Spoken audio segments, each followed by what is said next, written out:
Please welcome back to the Slip and Dip podcast, UFC contender, Mr. Eryk Anders, who will be fighting Khalil Valentry Jr. at UFC 236 in 13 days. You in countdown mode yet, man? You already know. But it's a little bit different this time. You know, I ain't got to cut too much weight. So, you know, I'm not counting down the days. Usually I count down the days, so I got to get on a scale. So now I'm just, you know, kind of there. I know when I got to be where. So, you know, it is what it is. Not too much worry or stress right now. So what makes you decide to go up in weight? Man, you know, I like to fight, and I like to fight as much as possible. So this was just the first fight that was offered to me, you know. So at first it was offered for Nashville, and I just made the transition to Factory X. So I was like, let me get a full camp, and then we'll do it, you know, in a month or so. You know, let me get a full camp up here.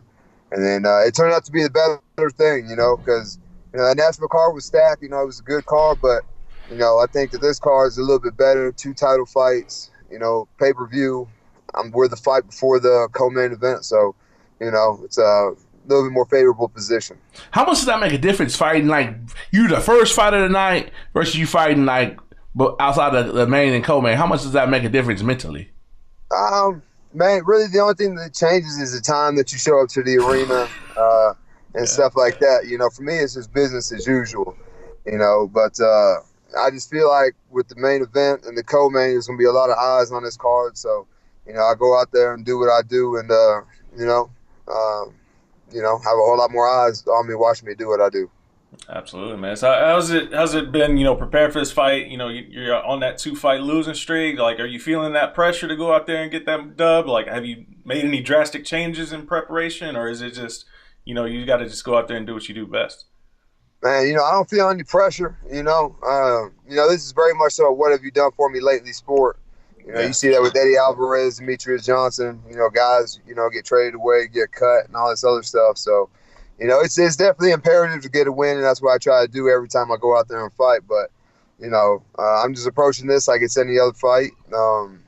I did start training at Factory X up here in Colorado under Mark Montoya. So, you know, I think my skill set has grown and developed by leaps and bounds from my last fight to this fight. And, man, I feel ready. Cardio's great.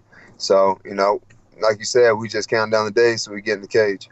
Do you plan on going back and forth from 205 to 185 based on matchup, or do you want to make a run, or do you want to be an entertainment fighter like Justin Gaethje? That's what I call the entertainment fighter. Man, you know, anytime I step in the cage, I'm looking to put on a show anyways. You know, I'm looking to punch through somebody's face, knock somebody out. And, you know, 185, middleweight, you know, I'm even down to fight a heavyweight, you know. Wow. So, you know, whatever, you know. I like to run the Thiago Santos is on. So, you know, maybe 205 is the fastest route, but, you know, I like to fight early and often. So, you know, whatever comes across my way. How you think that size going to work out for you? Like being up there, with those bigger guys, you think your quickness would be a huge factor for you at 205 versus 185? Man, you know, I think I will be faster than those guys, but I think I weigh about the same. You know, I went to the PI, they do all the tests, do the height, weight measurement. You know, I'm in like the 98th percentile in terms of size for 85ers and in the 90th percentile in terms of size for light heavyweight. So there's not a whole lot of guys that's going to have just a substantial size difference over me. You know, obviously John Jones is, you know, 6'12" and probably walks around 230 pounds. So, you know, outside of guys like that, you know, I'm right there with them. So you're saying you'll weigh the same on fight night, regardless of class, like regardless of 185 or 205? Yeah, you know, when I fought Santos, I was like 220, 225. When I fought Theodore, I think I was like 223 when I got back in the cage. Dang. Man, it's always crazy to me to hear, like, how you guys, like, just kill yourselves for that Don't get scale. this man started, Eryk. Yeah. Like, y'all kill yourselves for the scale, man, and then show up as, like, the same weight on fight night. It's like... But I think that kind of worked against me, though, to be honest with you. Cutting that much weight and putting that much weight back on, and, you know, I guess it's 36 hours. You know, not necessarily feel kind of stiff, but I definitely feel heavy. You know, I think that 210 is my optimum athletic. You know, I get my maximum performance when I'm about that 210 range. So when I fight 85, you know, I try to keep it back down to like 210, 212 or something like that. But, sometimes I just, it just happens like that. So would it be safe to say that you're coming out there in 2 weeks looking to put send a statement to UFC fans and the Sean Shelbys and Dana Whites of the world, that everybody know, hey, you're not here just to put on fights, but you're here to win some fights? Man, everybody knows that. I talk to Mick Maynard, Dana, all of them. They know my competitive spirit. They know where I come from, my background, things like that. So they know I'm not just looking out there to go out there and put on a show, but I come to win. And I truly believe in my heart of hearts that I will win. So, confidence is never an issue. My goal and what I'm trying to do when I get in there is never in question. So, it's good to fight an opponent like Khalil Roundtree, who's going to meet me in the middle. We're going to trade. There's no way this fight goes 3 rounds. But the longer it goes on, the more it favors me. He comes out, guns blazing. So there'll be a storm to weather at first, but, I'm quite confident in my ability to weather that storm and, deliver a storm myself. Gotcha. Let me ask you a question about the whole pay and bonus structure that most of you guys are on, because looking at last night's card, for example, you had a lot of guys who went out there and did spectacular things and they get snubbed on the fight night bonus. Like Josh Emmett, for example, had that hellacious knockout. I don't remember seeing a knockout like that clean, with hard impact that just dropped a guy like that in recent memory, and he doesn't get the bonus. So my thing is I would like to see you guys have a higher flat base pay, eliminate the 50-50, and then if you get a finish, you get a bonus on top of that. Obviously it wouldn't be 50 G's, but get you guys a nice bonus on top of that. What do you think about that? Yeah, I think Justin Gaethje's on the right track. He seems to be the guy lobbying for flat rates. And people like me, Justin Gaethje, who come out to fight, I think guys like us should get paid flat rates, because the game we play, we're playing with 4-ounce gloves. So, anything can happen. So you go out there, you put on a show, you should get a flat rate. But, if you're one of those guys who's on your bike running around in circles and stuff, maybe you should get 50-50, So I think your fighting style, I think that your pay is based on your fan base. You have a lot of fans, you're an exciting fighter. You should get paid more because you're the one putting butts in the seats and people are buying pay-per-views and things like that. So, I'm with you on that, flat rate, and then you get a finish. You get a little bonus on top of that, and then still have the fight of the night bonuses and stuff like that. So, man, leaving with half your check, man, that hurts worse than the losses sometimes. So. Shit, I can't imagine. I can't imagine. Do you say you're in Colorado training? Was that kind of coming from I know you had to quit camp when you fought Santos, just the fact that your cardio wasn't there? That's something this ain't never happened to me again. Is that one of those motivation factors? Besides getting better, of course, you working on your tools in your tool shed. Not at all, man. I don't. I've never gassed out in a fight other than that Santos fight. And there's a lot of extenuating circumstances, man. I fought that dude with a broken nose less than a month after a fight. I was training, I was in shape, but not in fight shape. So, I think you change one of those variables in that. I think that I beat Santos. I had his back, took him down a bunch. Just didn't have the cardio. When you're in fight shape, everything's hitting on all cylinders, everything's clicking, and things like that. When you're not in fight shape, sometimes, I had Santos's back, I had Thiago's back, had the choke sunk in, he was able to get out. If I'm in fight shape, that doesn't happen. He taps, it goes to sleep. So, there's just little things like that go into into fight camps and stuff like that. So, I'm always training. I'm forever training. I'm always in the gym every day. Even on the days off, I go for a run, do yoga, things like that. So, there's just a big difference between fight shape and being in shape. Gotcha. Yeah, that's the hardest thing, I guess, is trying to figure, getting that right moment, especially, when you're trying to take these fights on short notice. I'd imagine, though, like Kendrick was trying to get at, being in Colorado is going to help with that higher altitude and everything. Yeah, my cardio's on point. Even when I train and spar and do things up here, I'm moving at the same pace that I do at sea level. So, come the 13th, like I said, the longer the fight goes on, the more it goes in my favor. Absolutely. How much, I'm not saying confidence, but how much better is it fighting in America? You've been to Canada, you've been to Brazil twice. Is it a lot better than fighting here in the States, like, as far as routine-wise, or it don't matter because you're fighting in a cage anywhere it is? Man, I think the biggest difference is the judges, Yeah, that's facts. That's facts. And another thing, every time I fought outside the country at 85, some bullshit always happened. When I fought Machida, the hot water heater blew up in the hotel.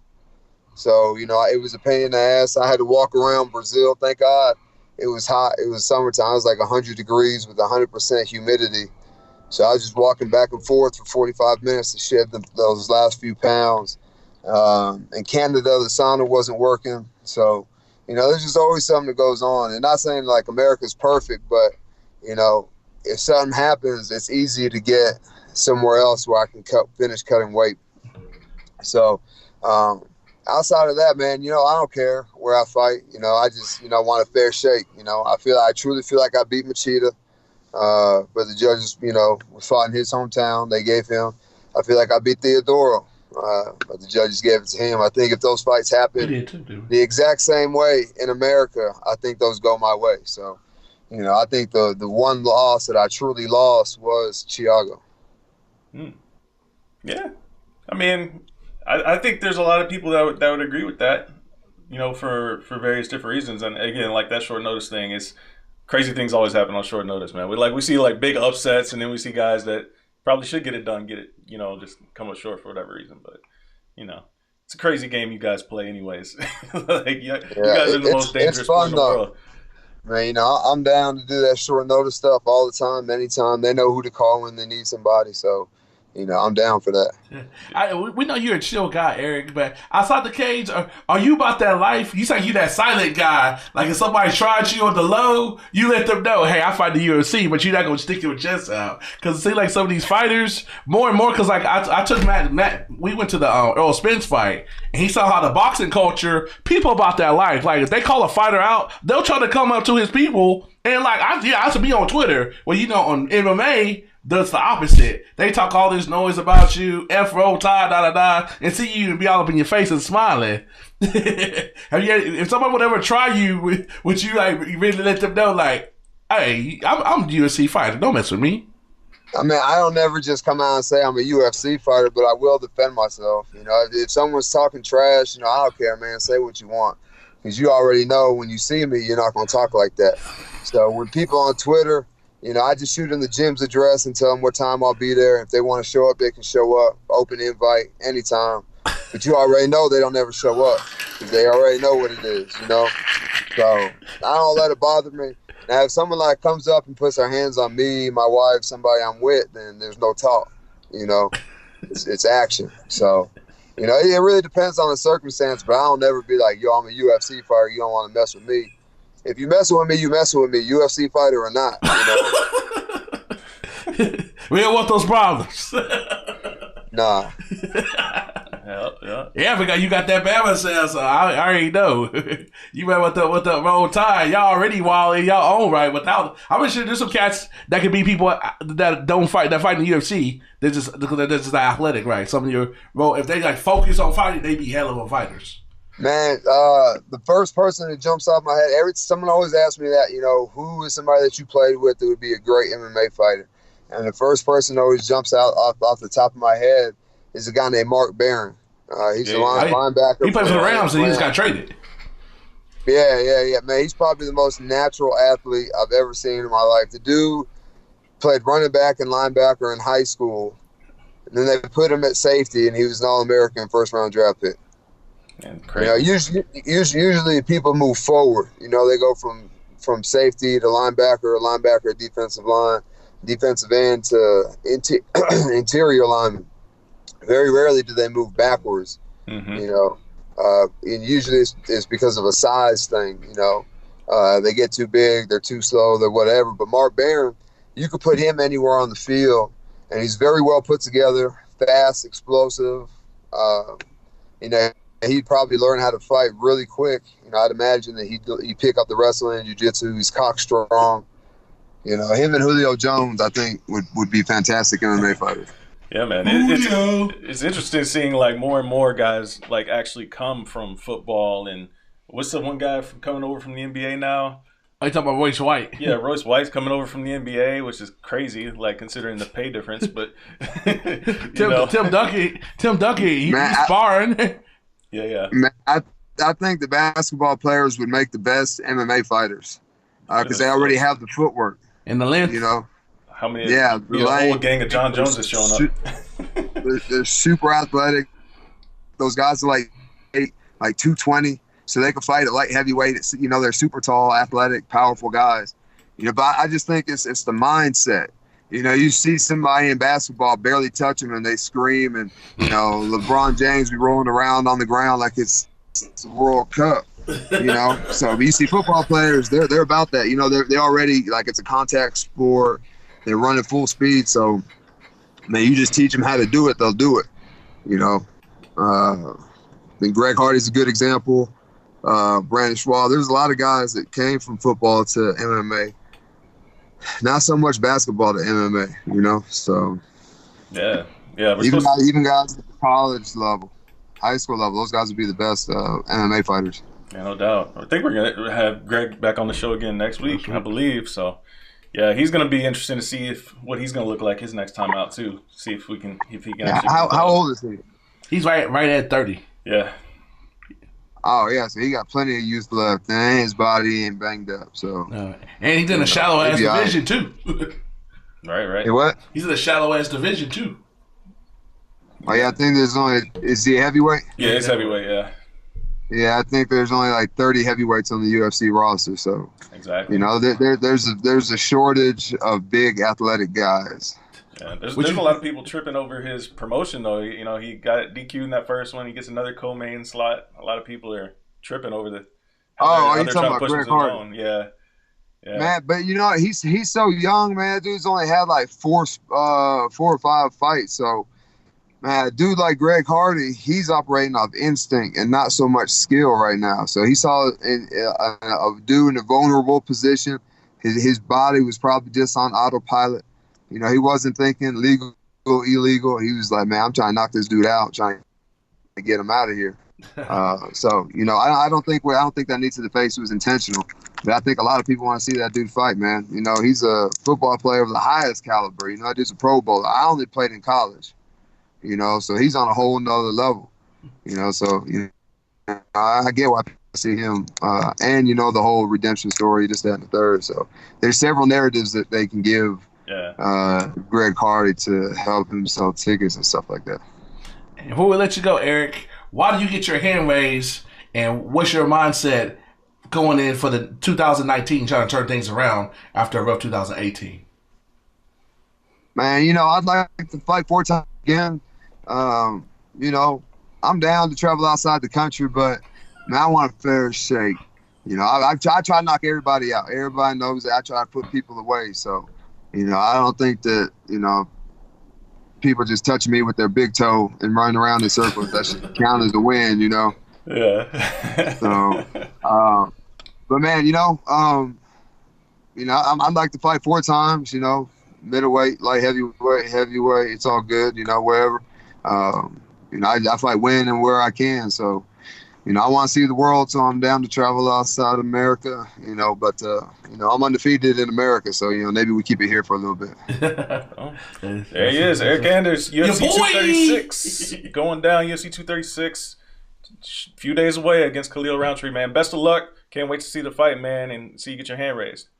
Hey, appreciate you, brother.